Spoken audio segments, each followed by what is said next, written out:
Aujourd'hui, nous allons parler des types de contrats qui existent en Suisse. Que vous soyez employeur ou salarié, comprendre les différents contrats de travail en Suisse est essentiel pour sécuriser votre activité et éviter les mauvaises surprises. Contrat à durée indéterminée, CDI, contrat à durée déterminée, CDD, travail temporaire ou quand vous êtes appelé. Dans cette vidéo, nous allons explorer en détail les principaux types de contrats de travail en Suisse, leurs avantages, leurs inconvénients et les éléments à surveiller avant de signer.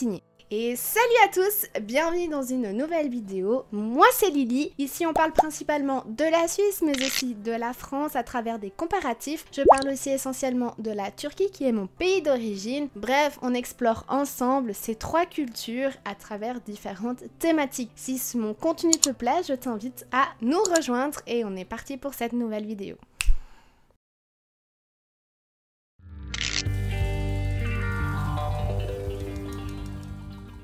Alors, les trois différents types de contrats de travail en Suisse pour un Français, à durée déterminée ou indéterminée. Le contrat de travail individuel suisse ne nécessite aucun formalisme. Conclu directement entre l'employeur et le travailleur, il précise les droits et obligations des deux parties, même si un accord oral peut suffire. Il est recommandé toutefois de recourir à un contrat écrit afin de vous protéger vos intérêts et de vous défendre en cas de litige. Le contrat individuel de travail, le plus répandu de tous, le contrat de travail individuel est le type de contrat le plus courant en Suisse. Il repose sur un accord entre un employeur et un employé définissant les conditions de travail et les obligations des deux parties. Ce contrat est régi par le Code des obligations suisses, le CO, qui fixe les règles générales du droit du travail. Il est particulièrement répandu pour les postes qualifiés dans le secteur de l'industrie ou encore du service. Portail européen sur la mobilité de l'emploi, l'EURES précise que lorsqu'il est conclu par écrit, le contrat de travail suisse pour un Français doit faire figurer les éléments que je vais vous citer maintenant. Le nom de chaque partie, donc l'employeur et le travailleur, la date du début du contrat, les tâches à effectuer, le montant du salaire, la durée de la période d'essai qui ne peut pas excéder les 3 mois et au cours de laquelle les parties peuvent mettre fin à la relation de travail moyennant un préavis de 7 jours. Le délai du préavis à respecter avant la résiliation du contrat. Toutefois, en cas de contrat de travail conclu à l'écrit après un accord verbal, les parties doivent veiller à ce que les accords écrits soient indiqués à se formuler à l'oral. Donc salaire, fonction, conditions de travail. Si vous constatez que des différences existent, vous pouvez les refuser et les signaler à l'employeur par écrit. De même, tout changement concernant un élément essentiel du contrat nécessite l'accord des deux parties. Ainsi, l'employeur a plusieurs obligations, notamment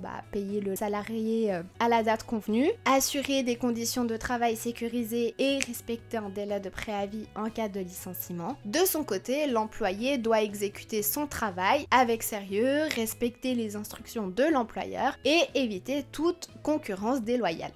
En Suisse, chaque salarié a droit à au moins 4 semaines de congés payés par an, voire 5 pour les moins de 20 ans. La fin du contrat peut se produire de différentes manières. Si l'employé souhaite par exemple partir, il doit respecter un préavis de 1 à 3 mois selon son ancienneté. L'employeur peut également licencier un employé, mais en respectant les délais légaux, sauf en cas de faute grave. Et pour un CDD, le contrat prend fin automatiquement à la date prévue. Pour un Français qui travaillerait en Suisse, il est essentiel d'avoir un permis adapté, le L, le G ou le B, selon le type de contrat et le lieu de résidence. Il faut également choisir une assurance maladie type la MAL ou la CMU française si l'on est frontalier. Vous pouvez en savoir davantage dans le lien de ma vidéo que je vous mets juste ici et en description. Sachez que la fiscalité dépend du canton et du statut du résident ou frontalier. En résumé, le contrat de travail individuel est une solution souple et réglementée qui garantit des droits et des devoirs clairs pour les deux parties. Travailler en Suisse demande de bien s'informer sur ces aspects pour éviter les mauvaises surprises et profiter pleinement des opportunités qu'offre le marché du travail suisse.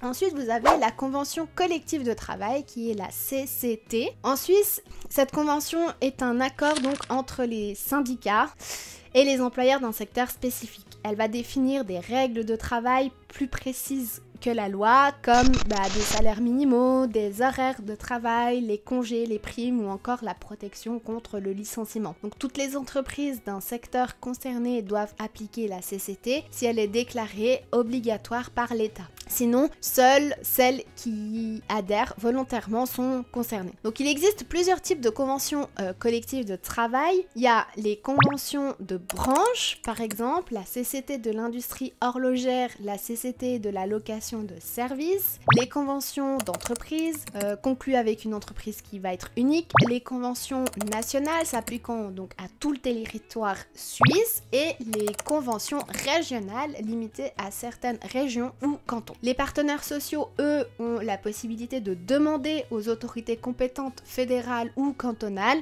d'étendre le champ d'application des CCT. Les avantages d'une convention collective de travail pour les travailleurs sont nombreux. Pour une meilleure protection des salaires, encadrer des conditions de travail plus favorables. Pour les employeurs aussi, cela permet d'uniformiser les règles et d'éviter ainsi les conflits qu'on peut éviter facilement. Lors de la signature du contrat de travail suisse, pour un Français ou pas d'employeur doit indiquer aux travailleurs si une CCT couvre l'entreprise ou la branche d'activité concernée.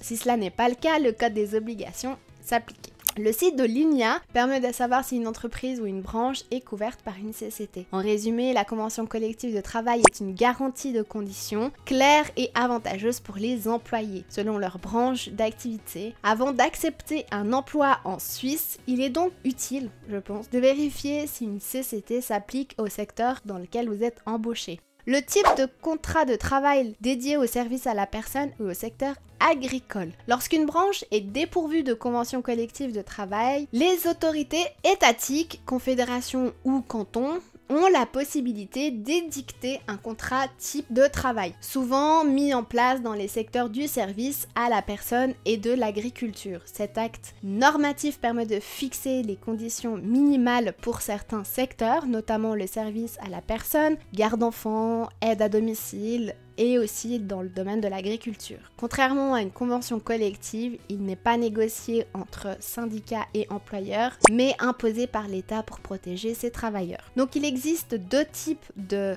CTT. L'ordinaire avec un salaire minimum impératif, ce dernier est généralement appliqué dans les branches, les professions et les localités où une sous-enchère salariale abusive et répétée a été constatée par rapport au salaire usuel par exemple. Ainsi, il définit des règles comme le salaire minimum, le temps de travail, les congés et les conditions de résiliation. Son but va être d'assurer des conditions de travail justes et encadrées, surtout dans des secteurs où les employés peuvent être vulnérables. En résumé, le CTT garantit un minimum de protection pour les travailleurs de ces domaines. Même en l'absence d'un contrat individuel détaillé, il est donc essentiel de vérifier si un CTT s'applique avant d'accepter un emploi dans ces secteurs.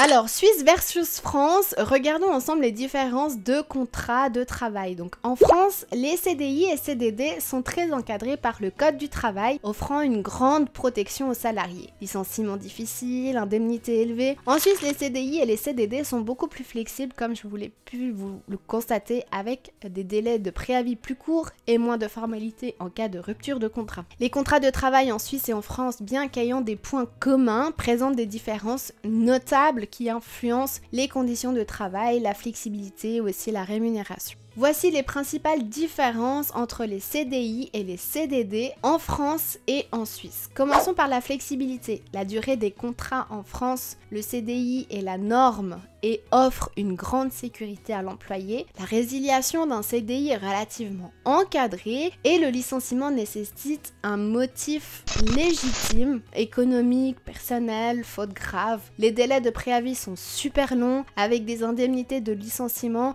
si le salarié est licencié sans faute. En Suisse, en revanche, le CDI est également courant, mais il est plus flexible. Les délais de préavis sont généralement plus courts, entre 1 et 3 mois, et il est plus difficile pour l'employeur de mettre fin au contrat à condition de respecter le préavis et sans motif particulier. Cela donne une plus grande liberté pour changer de travail, mais peut rendre le salarié plus vulnérable à un licenciement. Ensuite, qu'en est-il de la gestion du CDD? En France, un CDD, contrat à durée donc déterminée, est utilisé pour des missions précises et doit respecter des conditions strictes. La durée est définie, il ne peut être renouvelé que dans certains cas. Il doit obligatoirement mentionner le motif pour lequel il est conclu, remplacement, surcroît d'activité, etc. Et si un CDD est rompu prématurément sans justification, cela entraîne une indemnité de rupture pour l'employeur. En Suisse, le CDD est aussi utilisé, mais il est plus flexible. Les contrats sont souvent conclus pour une durée plus courte et peuvent être renouvelés plus facilement. Toutefois, les règles concernant les indemnités de rupture sont moins strictes qu'en France. Si un CDD arrive à son terme, il se termine automatiquement sans besoin de justification supplémentaire, sauf en cas de rupture anticipée sans raison valable. Concernant les salaires et cotisations sociales, en France, les salaires bruts sont soumis à des charges sociales qui sont élevées, ce qui réduit considérablement le salaire net. Les employés bénéficient d'une protection sociale, notamment une couverture santé généreuse, des prestations de chômage et de retraite. En Suisse, les salaires bruts sont plus élevés qu'en France, mais les charges sociales sont moins nombreuses et moins lourdes aussi, ce qui permet aux salariés de bénéficier d'un salaire net plus important. Toutefois, le salarié doit souscrire à des assurances privées pour la couverture de santé, type la MAL, et certaines prestations sociales comme le chômage ou la retraite peuvent être plus faibles ou varier en fonction du canton. Quelles sont les différentes protections pour les salariés en France? La législation protège fortement les salariés avec des droits bien définis sur les congés payés, la sécurité au travail, les indemnités en cas de licenciement, etc. Le salarié peut aussi faire appel au prud'homme en cas de conflit avec son employeur. En Suisse, la protection des salariés existe, mais elle est généralement moins contraignante pour l'employeur notamment. Les règles sur les congés, la protection contre le licenciement et les indemnités sont moins strictes qu'en France. Toutefois, les syndicats jouent un rôle important dans certaines branches pour défendre des droits des employés. Alors, quelles sont les différences, par exemple, au niveau de la fiscalité et de l'imposition par rapport au salaire? En France, les salaires sont imposés à la source et le système fiscal est relativement complexe avec des cotisations sociales et des taxes plus élevées. Les impôts également progressifs selon le niveau de revenu. En Suisse, l'imposition se fait souvent également à la source pour les travailleurs étrangers, mais le taux d'imposition varie largement selon le canton dans lequel vous êtes. Le système fiscal suisse est plus avantageux pour les salariés à haut revenu, mais chaque canton peut appliquer des taux différents. Le salaire brut en Suisse est plus élevé, mais il y a moins de charges sociales, ce qui laisse un net avantage et de salaire qui est beaucoup plus intéressant que les Français. Cependant, le coût de la vie en Suisse, on le sait, il est aussi plus élevé. Donc les contrats suisses sont généralement plus flexibles, préavis plus court, moins de protection contre le licenciement, mais ils offrent un salaire net plus élevé. Et les contrats français offrent une plus grande sécurité avec des protections des salariés, avec des règles strictes, notamment pour les CDD, mais avec plus de charges sociales et des salaires nets moins élevés. Donc chacun doit évaluer ses priorités, stabilité et sécurité en France, ou salaire plus élevé et flexibilité en Suisse. Et ça, c'est vous qui pouvez le définir. Voilà, c'est tout pour cette vidéo sur les différents types de contrats en Suisse et la micro-comparaison avec ceux que vous connaissez déjà en France. J'espère que ça vous aura éclairé sur les points essentiels. Et maintenant, dites-moi, parmi ces contrats suisses, lequel vous semble le plus adapté à votre situation. N'hésitez pas à laisser vos commentaires et vos réponses ou vos interrogations dans les commentaires. N'oubliez pas de vous abonner. Je vous sors une vidéo toutes les semaines et je vous dis à très vite pour une nouvelle vidéo ici en Suisse. Des bisous. Ciao!